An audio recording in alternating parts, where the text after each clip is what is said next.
April 15. ప్రేమ కలిగిన వారై ఒకరికొకడు దాసులై ఉండుడి. గలతీయులకు రాసిన పత్రిక 5వ అధ్యాయము 13వ వచనం. ఎవరో ఇలా అన్నారు, స్వార్థం తనను తాను గొప్పగా భావించుకొని సేవ చేయించుకుంటుంది. ప్రేమ తానే సేవ చేసి గొప్పది అవుతుంది. ఓ ప్రముఖ సువార్త గాయకుడు ఒక రెస్టారెంట్లో తన పక్కన కూర్చున్న వ్యక్తికి సాక్ష్యమిచ్చి అతన్ని క్రీస్తునొద్దకు నడిపించి ఆనందించాడు.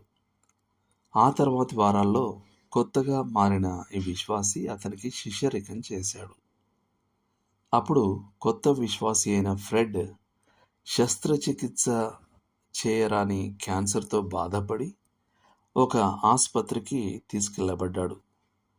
అక్కడ దురదృష్టవశాత్తు సంరక్షణ ప్రమాణాలకు తగినట్లుగా లేదు. ఒక రేడియో ప్రముఖుడైన ఆ సువార్త గాయకుడు నమ్మకంగా అతన్ని సందర్శించి పరుపు మార్చాడు. తన తిమోతికి స్నానం చేయించి భోజనం పెట్టాడు మరియు సిబ్బంది చేయాల్సిన అనేక ఇతర పనులను చేశాడు. ఫ్రెడ్ చనిపోయిన రాత్రి ఈ సుప్రసిద్ధ గాయకుడు అతన్ని తన చేతుల్లో పట్టుకుని అతని చెవిలో ఓదార్పునిచ్చే లేఖన వచనాలను గుసగుసలాడుతూ ఉన్నాడు. ప్రేమ కలిగిన వారై ఒకరికొకడు దాసులై ఉండుడి. ఒక బైబిల్ కళాశాలలో ఒక సీనియర్ బోధకుడు ఉదయం పూట హడావిడి తర్వాత పురుషుల గది నీటితో నిండి ఉండడాన్ని తరచుగా గమనించేవాడు. అతను ఓపికగా అక్కడి సామగ్రిని శుభ్రం చేసిన తర్వాత కిందకు వంగి నేలను పొడిగా తుడిచేవాడు. అతని ఉత్తమ బోధనంతా తరగతి గదిలోనే జరగలేదు. తన గౌరవనీయమైన ఉపాధ్యాయుడు తమ తర్వాత శుభ్రం చేసే మాదిరిని చూసి విద్యార్థులు వినయంతో మరియు ప్రేరణతో నింపబడ్డారు. ప్రేమ కలిగిన వారై ఒకరికొకడు దాసులై ఉండుడి.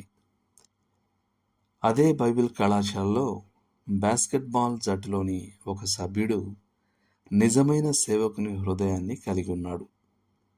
ఒక ఆట ముగిసిన తర్వాత ఆటగాళ్ళందరూ స్నానాల గదులకు ముందుగా వెళ్ళడానికి పరుగు తీసినప్పుడు అతను వ్యాయామశాలలో ఉండి మరుసటి రోజు కోసం అది చక్కగా సర్దపడి ఉండేలా చూసేవాడు.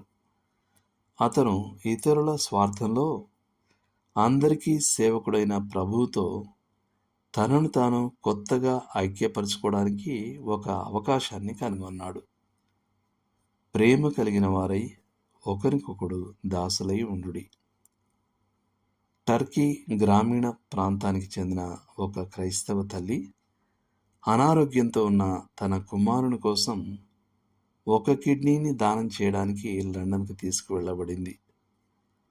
ఒక కిడ్నీ ఇవ్వడం తన ప్రాణానికే ముప్పు అని ఆమె భావించింది.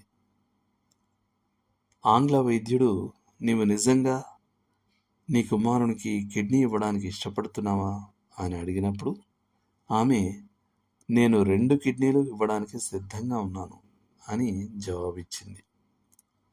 ప్రేమ కలిగిన వారై ఒకరికొకడు దాసులై ఉండుడి.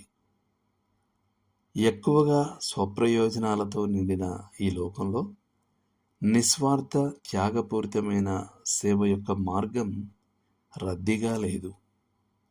సేవ యొక్క నూతనమైన క్రియలు చేయడానికి ప్రతిరోజు అవకాశాలు ఆహ్వానిస్తున్నాయి.